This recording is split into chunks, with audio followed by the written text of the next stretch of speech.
اور خبروں کی شروعات اس وقت کی بہت اہم خبر کے ساتھ۔ روس یوکرین جنگ کا چھٹا دن ہے۔ اس جنگ کے خاتمے کے لیے دونوں ممالک کے حکام کے درمیان ملاقات کا پہلا دور بھی ہو چکا ہے، لیکن روسی فوجی یوکرین کے شہروں پر حملے جاری رکھے ہوئے ہیں۔ خبر رساں ایجنسی کے مطابق خارکیف اور کیف کے درمیان واقع شہر اختیرکا میں روسی فوج نے ایک فوجی اڈے کو نشانہ بنایا، جس کے بعد 70 سے زائد یوکرینی فوجی ہلاک ہوئے ہیں، جبکہ متعدد زخمی بتائے گئے ہیں۔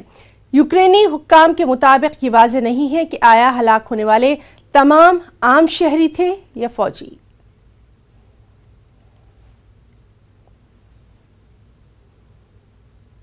یوکرین کی وزارت دفاع نے پیر کے روز شمال مشرقی یوکرین کے قصبے اختیرکا پر روسی گولہ باری کے بعد کا فوٹیج شیئر کیا ہے۔ فوٹیج میں ایک تباہ شدہ عمارت اور ملبہ دکھایا گیا، جس میں امدادی کارکن ملبے کے نیچے سے ایک مردہ شخص کی لاش کو نکال رہے ہیں۔